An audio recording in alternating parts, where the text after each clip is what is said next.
Olá pessoal, eu sou o professor Emerson, estou trabalhando língua portuguesa com vocês da primeira série. E nesses dias a gente tem visto uma revisão desse primeiro trimestre. Vamos ver o que a gente vai rever hoje? Nós vamos ver o gênero crônica. Vamos fazer a leitura de uma crônica e vamos ver os elementos de conjunção e as funções que esses elementos exercem ali no meu texto. Para a gente começar, um quiz bem simples. A crônica é um gênero textual que não circula em jornais, revistas, anúncios publicitários ou na literatura. Como a gente viu anúncio publicitário faz pouco tempo, a gente sabe que ele não tem característica de crônica. A crônica que nós vamos ler chama-se Testemunha Tranquila. É do Stanislau Ponte Preta. Talvez você já tenha ouvido esse nome. E agora a gente vai refletir um pouco. A partir do título Testemunha Tranquila, pense um pouquinho. Quais motivos levariam a testemunha a ser tranquila? Vou dar um tempinho para vocês refletirem e escreverem esses motivos e volto para a gente continuar.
Então, pessoal, conseguiram pensar aí os motivos dessa testemunha ser tranquila?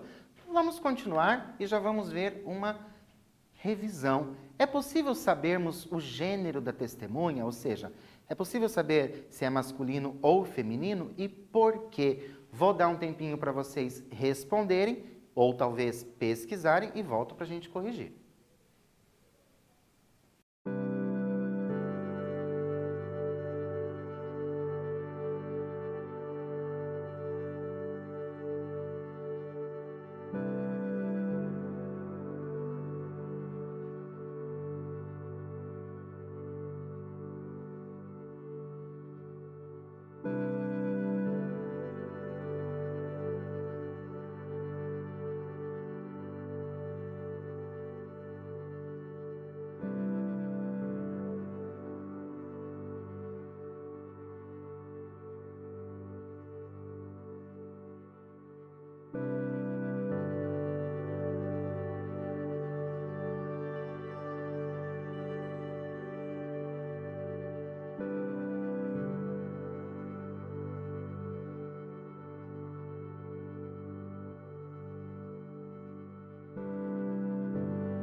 E então, é possível sabermos o gênero, sim ou não? Não, não é possível. Por quê? Porque o substantivo testemunha é sobrecomum. O que é um substantivo sobrecomum? É utilizado para os gêneros masculino e feminino. Substantivo sobrecomum, usado para o masculino e feminino. Uma outra atividade para vocês. Quais dos substantivos são sobrecomuns? Tenho aqui uma série de substantivos e quais deles são sobrecomuns? Criança, jovem, gerente, vítima, cônjuge, pessoa, dentista, estudante, criatura e anjo. Selecione aí qual deles é sobrecomum. Pensem e eu volto para a gente corrigir e continuar.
Então, conseguiram chegar ao resultado de quais dos substantivos são sobrecomuns, aqueles que servem tanto para o masculino como para o feminino? Vamos ver?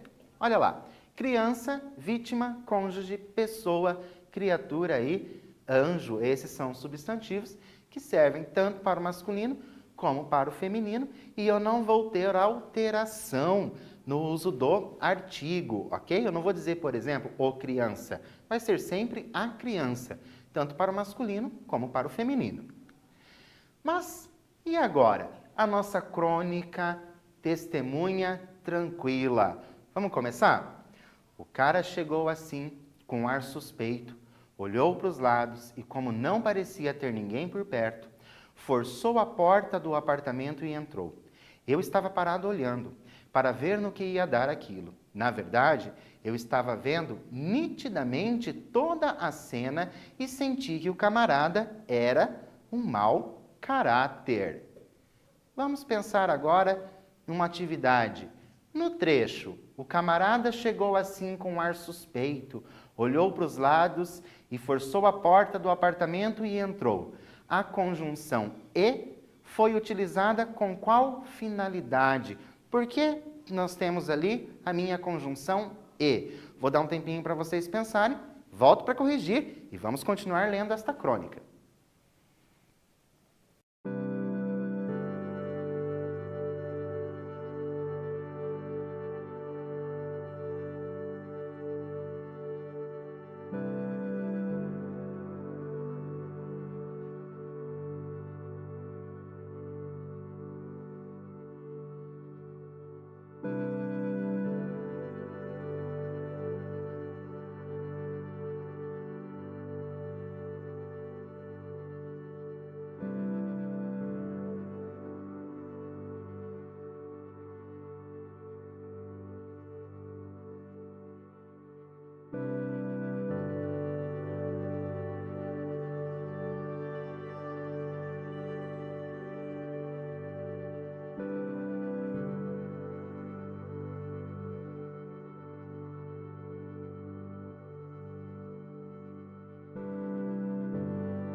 Então, sabem por que nós estamos utilizando a conjunção e? Vamos dar uma olhadinha? Foi utilizada com a finalidade de adicionar uma informação à oração anterior. Então, o e serve para adicionar, informação importante. Mas, e agora? Ainda no mesmo trecho, o camarada chegou assim, com um ar suspeito, olhou para os lados e, como não parecia ter ninguém por perto, forçou a porta do apartamento e entrou. Nós temos ali o uso dos travessões. Por que nós estamos utilizando os travessões para substituir outro tipo de pontuação? Mas e agora? Que pontuação é essa? Pense aí, vou dar um tempinho e volto para corrigir.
E então, os travessões foram utilizados para substituir qual outro tipo de pontuação? Claro que a gente já sabe que foi utilizado para substituir as vírgulas. Lembram lá da nossa aula de sinais de pontuação? E continuando, uma das características da crônica é a linguagem simples, descontraída, favorecendo uma sensação de conversa com o leitor.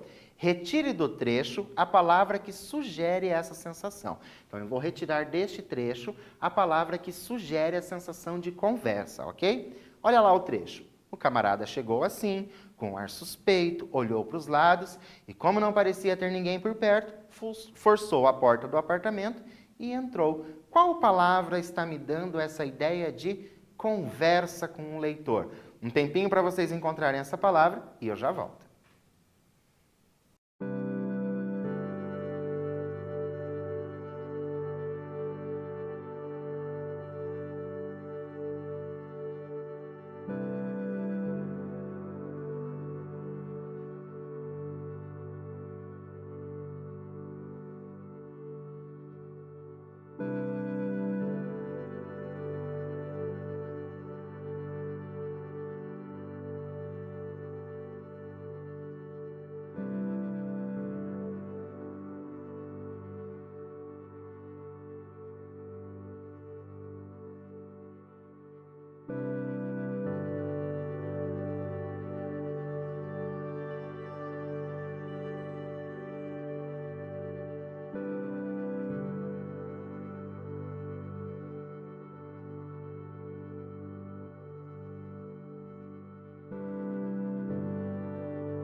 Então, localizaram a palavra que traz essa sensação de conversa? Vamos ver? Olha lá, o camarada chegou assim, com ar suspeito. Esse assim dá essa ideia de informalidade, uma conversa mesmo com o leitor. E agora nós vamos continuar a leitura da crônica, porque afinal a gente quer saber o que vai acontecer, porque essa testemunha está tranquila. Então vamos lá. E foi batata. Entrou num apartamento e olhou em volta. Penumbra total. Caminhou até o telefone e desligou com cuidado, na certa para que o aparelho não tocasse enquanto ele estivesse ali. Isto, pensei, é porque ele não quer que ninguém note a sua presença. Logo, só pode ser um ladrão, ou coisa assim. Mas não era.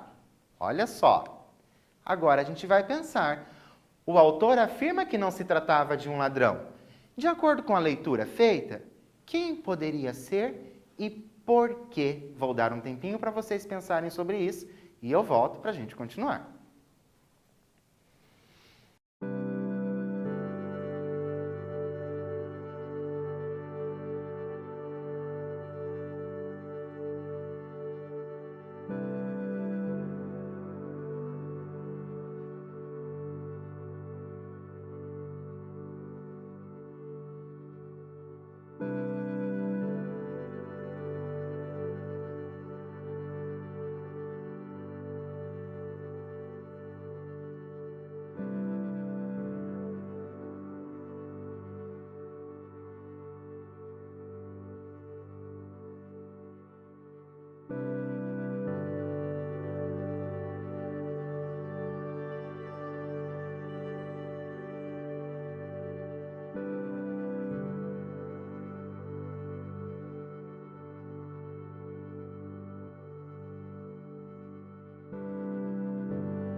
E então, pensaram a respeito de quem pode ser essa pessoa? Vamos ver se até no final a gente descobre quem é esta pessoa.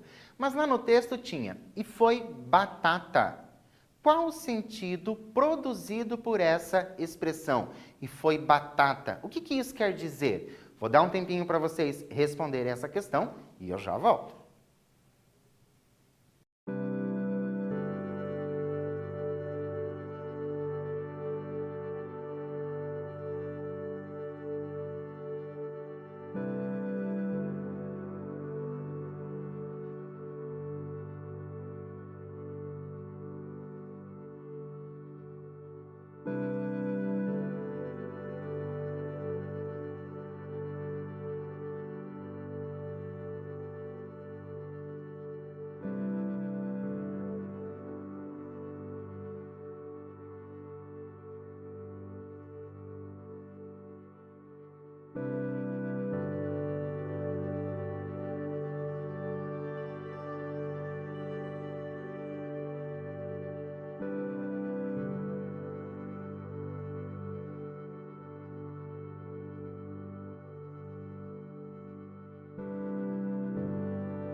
Então, conseguiram descobrir essa expressão? Vamos ver? Olha só. No texto, podemos entender que a expressão produz o sentido de certeza. E foi bem isso, foi bem aquilo que aconteceu. Agora, no trecho, isto pensei, é porque ele não quer que ninguém note a sua presença, logo, só pode ser um ladrão ou coisa assim. Temos duas conjunções, com funções diferentes. Quais são essas conjunções e qual a função delas? Você vai ter que encontrar essas conjunções e dizer qual é a função. Um tempinho para vocês fazerem isso e eu já volto.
Encontraram as conjunções? Vamos dar uma olhadinha? Tenho aqui, ó, a conjunção porque e a conjunção logo.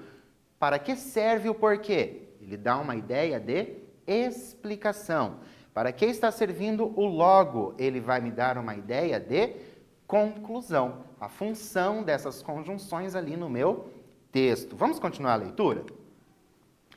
Se fosse ladrão, estaria revistando as gavetas, mexendo em tudo, procurando coisas para levar. O cara, ao contrário, parecia morar perfeitamente no ambiente, pois mesmo na penumbra, se orientou muito bem e andou desembaraçado até uma poltrona, onde sentou e ficou quieto. Olha só lá, tinha dito que não era um ladrão. Agora ele já está me dando algumas dicas. Não sendo um ladrão, mas um morador da casa, por que ele teria desligado o telefone e sentado no escuro? Pensem um pouquinho, vou dar um tempinho para vocês pensarem a respeito e a gente construindo esse texto juntos, e eu já volto.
Então, pensaram a respeito do porquê ele teria desligado o telefone sentado no escuro? Será que a gente descobre até o final? Vamos continuar.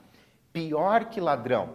Esse cara deve ser um assassino e está esperando alguém chegar para matar. Eu tornei a pensar e me lembro, inclusive, que cheguei a suspirar aliviado por não conhecer o homem e, portanto, ser difícil que ele estivesse esperando por mim. Pensamento bobo. De resto, pois eu não tinha nada a ver com aquilo. Ok. E agora? Cheguei a suspirar aliviado por não conhecer o homem e, portanto, ser difícil que ele estivesse esperando por mim. Pensamento bobo de resto. Pois eu não tinha nada a ver com aquilo. Qual é a função dessas conjunções que estão destacadas? Vocês só precisam me dizer qual é a função dessas conjunções. Um tempinho para vocês escreverem aí a função delas e eu já volto.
Então, conseguiram chegar à conclusão de qual é a função dessa conjunção que eu tenho ali? Qual é a função do meu portanto? Qual é a função do meu pois? Vamos dar uma olhadinha? Olha só. O portanto tem a função de conclusão. Ele está concluindo uma situação. O pois, uma função de explicação. Ele vai explicar. É interessante nós sabermos essas conjunções e as suas funções para que a gente possa construir um texto cada vez mais limpo, um texto cada vez mais coeso. Por isso que é importante a utilização dessas conjunções. Vamos continuar a nossa leitura? De repente, ele se retesou na cadeira, passou no corredor, os passos, ou melhor, a pessoa que dava os passos parou em frente à porta do apartamento. O detalhe era visível pela réstia de luz que vinha por baixo da porta. Som de chave na fechadura e a porta se abriu lentamente e logo a silhueta de uma mulher se desenhou contra a luz. Muito bem, olha só como a nossa história está ficando mais interessante. Tem alguém chegando naquela casa e tem alguém dentro daquela casa. Mas vamos pensar em uma palavra ali que não é muito utilizada. De repente ele se retesou na cadeira. Qual o sentido da palavra? Você vai pesquisar no dicionário se você tiver, ou se você não tiver o dicionário, pergunte para alguém aí que esteja próximo de você, ou mesmo pesquise ali na internet o que essa palavra significa. Vou dar um tempinho para vocês fazerem isso e volto para continuar e, quem sabe, saber o final desta história. Até já!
Então, conseguiram descobrir aí o sentido dessa palavra? Precisaram pesquisar ou ali mesmo, pela sua lembrança do texto, você conseguiu imaginar o que é que estava acontecendo? Vamos dar uma olhadinha? Olha só, a palavra tem sentido de se tornar tenso, apreensivo. Se não fosse a situação ali naquela situação do texto, a palavra também poderia receber o sentido de endireitar-se. Então ele se arrumou ali na cadeira. Mas como a gente está com um texto um pouquinho tenso, a gente sabe que aquela pessoa está ali dentro, a gente já imagina que ele pode ter ficado o quê? Um pouco tenso com a pessoa chegando, aquela mulher que estava chegando. Continuando a nossa leitura. Bonita ou feia? Pensei eu, pois era uma graça, meus caros. Quando ela acendeu a luz da sala que eu pude ver, era boa às pampas. Quando viu o cara na poltrona, ainda tentou recuar, mas ele avançou e fechou a porta com um pontapé. E eu ali olhando. Fechou a porta, caminhou em direção à bonitinha e pataco. Tacou-lhe a primeira bolacha. Ela estremeceu nos alicerces e pimpa, tacou outra. Olha só o que está acontecendo ali na nossa história. Mas antes, vamos pensar um pouquinho. No trecho, pois era uma graça, meus caros, a conjunção pois, então a gente já sabe que o pois é uma conjunção, não possui o sentido de explicação. Mas, professor, você tinha falado que o pois era de explicação. Sim, eu tinha falado para vocês que o pois é de explicação. Mas nesta situação, nesta oração aqui, ó, pois era uma graça, meus caros, ele tem um outro sentido. Que sentido essa conjunção está exercendo ali naquele trecho? Vou dar um tempinho para vocês analisarem esse trecho e escreverem aí o sentido e eu já volto.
E então, conseguiram chegar aí à conclusão de qual é o sentido que esse pois está exercendo, sabendo que ele não está exercendo o sentido de explicação? Olha só, nesse caso, a palavra exerce a função de uma afirmação, uma exclamação, podendo ser substituído por nossa. Olha só, nossa era uma graça. Lembra que ele se perguntava se era bonita ou feia? Então, pois era uma graça. Ele está afirmando isso.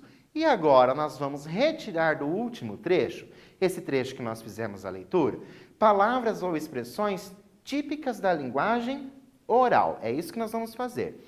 Vou colocar o trecho do texto para vocês e vocês vão retirar daquele trecho palavras ou expressões que são típicas da linguagem oral. Vou deixar aqui o trecho para vocês e um tempinho para vocês retirarem essas palavras e eu volto para, afinal, que fim vai dar essa história? Até já!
Então, conseguiram retirar aí do trecho a linguagem, aquilo que se aproxima da linguagem oral, a linguagem informal? Vamos ver? Tenho ali, ó. Pois era uma graça, que a gente já tinha falado sobre isso. Era boa as pampas. Bolacha, o bolacha significando aquele tapa. Tá? Pataco. Ela estremeceu nos alicerces. Olha só, estremeceu nos alicerces. E pimpa. Depois, nós temos estas palavras aqui, próxima à nossa linguagem oral, ou seja, talvez até uma linguagem regional, aí na sua região. Como essas palavras são faladas? Pensem sobre isso, como essas expressões são faladas aí na sua região. Mas vamos continuar lendo? Os caros leitores perguntarão, e você? Assistindo aquilo tudo sem tomar uma atitude? A pergunta é razoável. Eu tomei uma atitude realmente. Agora, o que eu fiz? Desliguei a televisão, a imagem dos dois desapareceu e fui dormir. Esta é o final da nossa história. Foi isso que vocês imaginaram? Será que você imaginou que ele estava realmente assistindo ou será que você imaginou que ele estava vendo aquilo de uma janela? Nós temos um quiz para nós respondermos. Então vamos lá, ó. As conjunções mas, porém, no entanto, todavia, atribuem sentido de quê? Qual é o sentido que essas conjunções têm? Nós temos então o quê? Uma adição, uma explicação, uma conclusão ou uma adversidade? Qual é o sentido que ele me dá? Mas, porém, no entanto, todavia, vocês viram isso quando nós vimos o quê? Quando nós vimos as orações coordenadas. E sabemos que se trata de uma adversidade, certo? E o que nós aprendemos na aula de hoje? O que será que nós aprendemos? O que nós revimos? Que o cronista Stanislau Ponte Preta escreveu crônicas satíricas e críticas. Então, essa crônica aqui trouxe para vocês é desse Stanislau Ponte Preta. É um nome criado por Sérgio Porto. Olha só, Stanislau Ponte Preta, o nome verdadeiro dele é Sérgio Porto. As conjunções dão sentido ao texto, tornando-o mais coeso. Então, por que eu preciso saber utilizar essas conjunções? Para deixar o meu texto mais limpo e mais coeso. Então, quanto mais eu conhecer sobre as conjunções, eu vou fazendo o uso delas durante a escrita do meu texto. Vou deixar para vocês 2 indicações de livros para vocês fazerem a leitura. 2 Amigos e um Chato, que é desse Stanislau Ponte Preta, que ele vai trazer várias crônicas, umas crônicas bem engraçadas e bem divertidas de serem lidas, e também o Comédias para se ler na escola, que é do Luiz Fernando Veríssimo. Esse, o Comédias para se ler na escola, as bibliotecas das escolas de vocês têm. Então, retornando às aulas, procurem lá nas bibliotecas de vocês esse Comédias para se ler na escola, que é o quê? A reunião de várias crônicas do Luiz Fernando Veríssimo. Por hoje, ficamos por aqui. Agradeço, espero que vocês tenham relembrado muita coisa e aguardo vocês na nossa próxima aula.